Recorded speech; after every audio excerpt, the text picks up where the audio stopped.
Hey, fellow babies. Welcome back to Pachter Factor on SIFTD.net. If you are watching real time, that's because you're a Patreon patron. Thank you very much.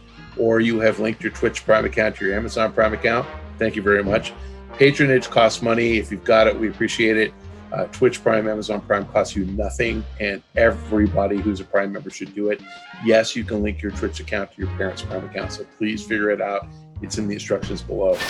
From SIFTD, the champ. In your opinion, is Sony or Microsoft doing a better job at marketing their new console and its features pre-launch? How will you improve the messaging for either console? That's actually a great question. I got to say, I think that they're getting too technical, both of them. And to be honest with you, I think that they have slightly different strategies. So messaging different strategies is kind of an odd thing to do. But the answer is Sony's message is both the $500 and $400 console are the same, will play the same games. And the only difference is lack of an optical disk drive. So all digital versus conventional with you can buy a game, physical game at the store. Microsoft's is much more complicated. You have 500 versus 300, and the 300 is not only all digital, but it's got a dumbed down CPU GPU combo. So we don't actually know what all that means. I mean, they throw stats out there, and that's why I keep goofing around. 4 teraflops versus 14. I don't remember what the numbers are, nor do I care. I couldn't describe a teraflop to you if my life depended on it. But essentially, the dumber down console will play new games. It will play Xbox Series X games. It just won't play them in the same high definition 4K super fast frame rate as the more expensive box.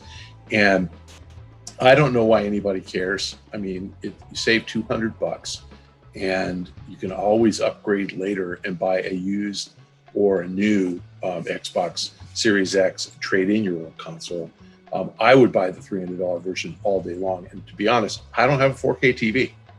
I have 7 televisions in my house. 0 of them are 4K. I take that back. We just bought a 4K TV, but it's like a 22-inch or 30-inch for our outdoor patio, and we use it for internet-only TV. Just want wife's up there, killing time in the summer.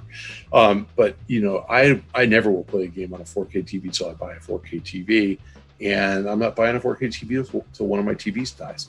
So I replaced all our televisions between 2013 and 2016, and 4K TVs are still too much money. So my last television was a 65-inch Samsung 1080p, and I paid something like $800 for it. And the 4K version of the same TV was $2,000, and it's like, why piss away another $1,200? I didn't. So sure, my next one will be 4K, but again, I don't get it. I mean, I think games look great in 1080p running at 60 frames a second. So as far as marketing, I think it's actually really confusing for consumers to have that much choice. I think that people expected consoles to launch at around $400, and keep in mind that the PS1 and PS2 came out at $300. And I know we've had inflation. I mean, I've heard that story a million times, but $500 is a lot for a console, and $500 in a recession is a lot. We've got COVID going on and a lot of unemployment.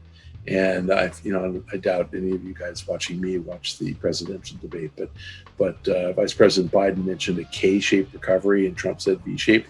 V-shaped means everything goes down and everything comes back up together, and everybody wins. K-shaped, how do you do a K? I can't remember. K, yeah. K-shaped means everything goes down, and then the rich people go back up and the poor people stay down. And that's what we got. We're in a K-shaped recovery. So white collar professionals, me, my life is just as miserable as yours, except I'm fully employed and I'm making the same money I was making before. Poor people, hourly workers, hospitality workers are challenged. I mean, if you work in hotels or cruise lines, you don't have a job. If you work in restaurants, maybe half of you have a job. I mean, a lot of those people are losing their jobs. What if you work in a movie theater? What if you work in a mall retail? Hard to get employed if nobody can go to the mall. So, this is a K-shaped recovery. And, who are the early adopters of consoles? Are they doctors and lawyers? Or are they, hospitality workers who saved up $500? So I actually think the marketing of these things into a pandemic with a lot of unemployment.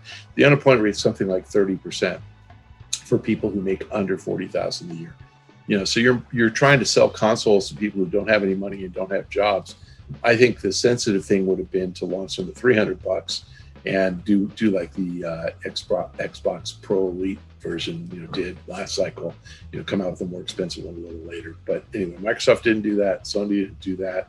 The digital only edition probably saves Sony $10, $20, and they're charging 100 less, and they're keeping their fingers crossed and hope you don't actually buy it, because they're trying to create the perception that you can buy a PlayStation for $400, but they really want you to buy the $500 one. You have to be somebody who doesn't like money very much to buy, you know, the more expensive boxes, because unless you really value game trade-ins. The digital edition is fine unless you really like to trade your games in. And if you do, then the extra $100 is totally worth it, because you're going to probably make more than $100 on used game trade-ins. But again, Sony hasn't explained that to anybody. So both of them have done a very poor job so far marketing. I'm taping this first week in October, so who knows? You know, by Christmas, will we get great ad campaigns? Maybe. But I would say, who's done a better job? Neither. Who's done a worse job? Both. I don't think that they've explained this very well at all.